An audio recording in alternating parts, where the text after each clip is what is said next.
प्रिय बंधु आपण निज संपर्क में सचेतन हुंतु हुए तो आपण छड़ा जाई पारंती स्वर्ग राज्य में प्रवेश करने निमंते प्रभु जीशु ख्रीष्ट देइथिबा चतुर्थ शर्त जहाँ आपण माने पाइबे माथ्यू तार 7 पर्व 21 पदरे एठारे एहीपरि लिखा जाए मते प्रभु प्रभु बोली डाकंती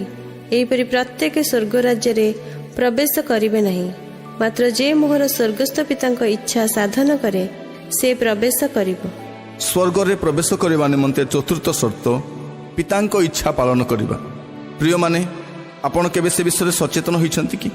आज आम जो जीवन काटुछु आम निज इच्छा रे जीवन काटुछु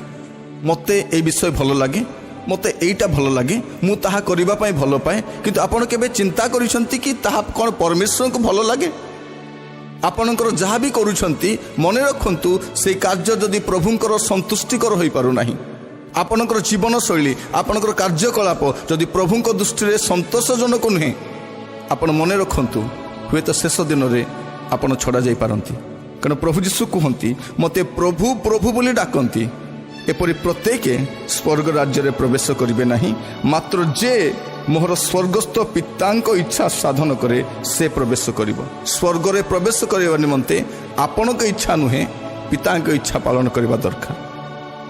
मो निज इच्छा रे जीवन काटिले चलिबो नाही पितांक इच्छा कोन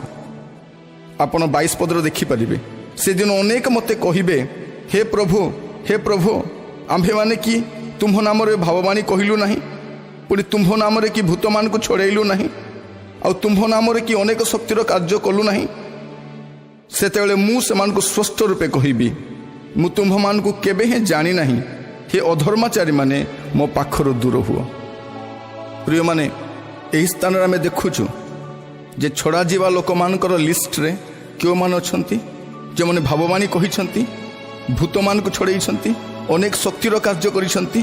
किंतु प्रभु जीशु समान को स्पष्ट रूपे कहउचंती मु तुम्भ मान को केबे हे जानी नहीं तमाने भाववाणी कही मध्य आपण छड़ा जाई पारंती अनेक शक्तिर कार्य करिथिबे भूत छड़ाइथिबे जगत रे गोटे ग्रहण योग्य सेवा कार्य करिथिबे किंतु मने रखंतु आपण हुए तो जगत रे ग्रहणीय होई परिबे किंतु प्रभुंक दृष्टि रे नुहे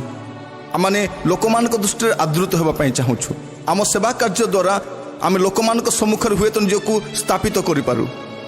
किंतु ताहार माने नुहे आपण ईश्वरक राज्य रे मध्य ग्रहणीय हेबे कारण एठारे प्रभु जीशु ख्रीष्ट स्पष्ट भाव में कहती हे अधर्माचारी माने मो सम्मुखर दूर हुओ आपण अधर्माचरण करी करी मध्य भाववाणी कहि पारंती आपण अधर्म रे जीवन काटी भूत छड़ाई पारंती नाना शक्तिर कार्य करंती किंतु मने रखंतु स्वर्गरु वंचित हेबे हुए तो आपण भाववाणी कहि पारु नाहंती भूत मान को छड़ाई नाहंती अनेक शक्तिर कार्य करि नाहंती किंतु पितांक इच्छा अनुଯାୟୀ जीवन काटुछंती। आजिर समय आमे आत्मिक दान गुड़िक निमंते लालायित अटु किंतु आत्मिक जीवन निमंते नुहे अनेके केवल आत्मिक दान निमंते आग्रह प्रकाश करती किंतु मोर प्रिय माने आत्मिक दान सहित आत्मा को फल मध्य आपणक जीवन रे प्रदर्शित हेबा दरकार आपणक जीवन रे गोटे वास्तव परिवर्तन दरकार केवल बाह्य परिवर्तन आपण ईश्वर राज्य को नहीं न पारे। प्रिय माने आपणकर सेवा कार्य रे हुए तो आपण अनेक शक्तिर कार्य करिसंती किंतु से दिन आपण हुए तो छड़ा जाई पारंती सर्वदा स्मरण रखिबे हुए तो आपण कोनोसी भाववाणी कहि पारि नाहंती भूत छड़ाई पारि नाहंती आपणक द्वारा कोनोसी गौरवयुक्त सेवा कार्य जगत रे ही पारि नाही किंतु आपण स्वर्ग रे ग्रहण होई परिबे जदि आपण पितांक इच्छा पालन करती। आज आम देखुछु लोके भूत छड़ाउछंती किंतु प्रभु जीशु कहिबा पई चाहंती तुमे हुए तो लोकमान को भूत छड़ाइछ किंतु निजर भूत छड़ाई पारि ना।